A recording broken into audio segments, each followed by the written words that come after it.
It would be impossible to acknowledge all of the individuals and organizations that have contributed to the repeal of Don't Ask, Don't Tell and brought us to this moment here. But we would like to acknowledge those in attendance today because regardless of your opinion on the path to repeal, the fact that you are standing here with us today means that you support all military families. Yes. In attendance today are representatives from the Department of Defense, Service Members Legal Defense Network,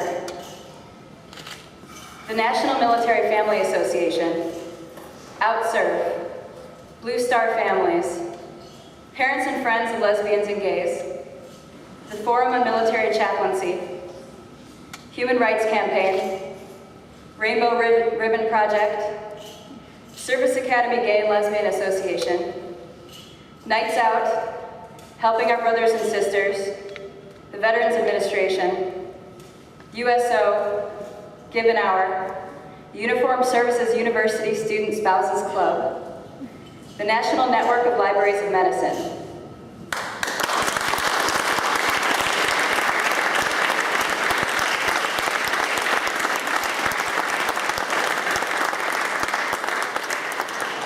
If I have overlooked an organization, it was not because we don't appreciate your attendance. Rather, it is we are a bit overwhelmed and humbled by the large attendance today.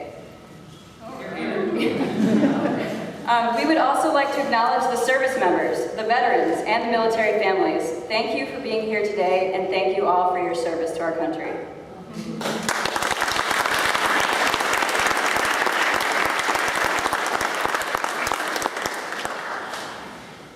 The MPFC co-founders were strangers to one another before we met at the Pentagon a year ago. As the Department of Defense gathered information to consider repeal, we were given the opportunity to speak with DoD General Counsel Jay Johnson and the Pentagon's Comprehensive Review Working Group to share our stories. It was a bold and empowering experience, both for us and our Pentagon hosts. There weren't many of us, and it's a wonder that the Pentagon was able to find us at all. Because frankly, under Don't Ask, Don't Tell, we could not even find each other. We lived isolated lives, not known to our gay community because we were military families, and not known to the military community because we're gay families. We fiercely protected our military partners' careers, making sure that we constructed a public life that didn't look anything like the real lives we lived together. This protection meant we were invisible. We were silent partners, unknown to each other and unknown to any of you. Following our meeting at the Pentagon, we realized a couple of things. First, we weren't alone, and second, we were still very much alone. We saw the gaping void between our silent military reality and our ability to provide support to one another. A small group of silent military partners started exchanging ideas between Skype and our own kitchen tables. We formed MPFC to begin filling that void, creating a safe space to support one another, and calling attention to the silent partners and their families who have stood by their service members all along. Today, we would like to use this occasion to introduce ourselves, to give you a glimpse into our military lives, a unique picture of the silent partners and families that comprise the 1% of this country's total population, those who have answered the call to serve. This snapshot represents just 15 gay military families, just 15 out of hundreds of thousands. They can't all be here today. Many are scattered across numerous military installations throughout the country, but they are all an important part of our community. Co-founders.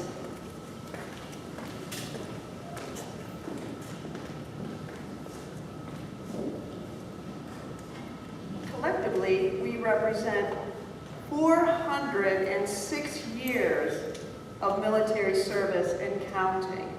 We have 15 children and 7 grandchildren.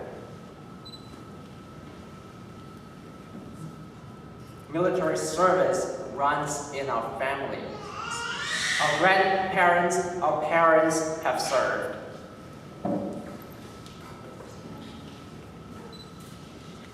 Of our 15 children, 4 also continue on the proud tradition of military service. 1 entered the Navy, and 3 are in the Army. Currently, 2 are pending deployment, and another has just returned from his second tour in Afghanistan, where he was serving in combat zone alongside his gay mom.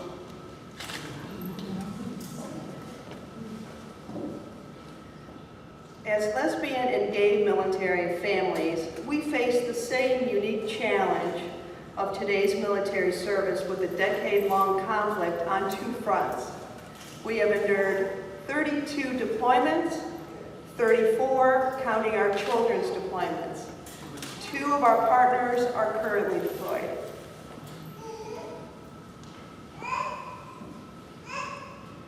Our 15 families have navigated through 36 change of duty stations. We pick up, we move households, we enroll our children in new schools, and we find new employment to provide health insurance for ourselves and our children. All the same tasks that any military families would do. And up until today, we have done them alone.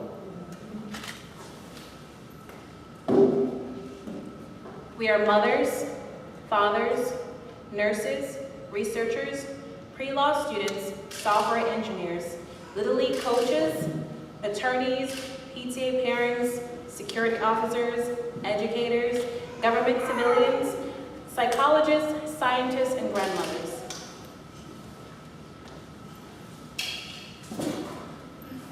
We are veterans of the Air Force, Army, Navy, Marines, National Guard, and the Reserves.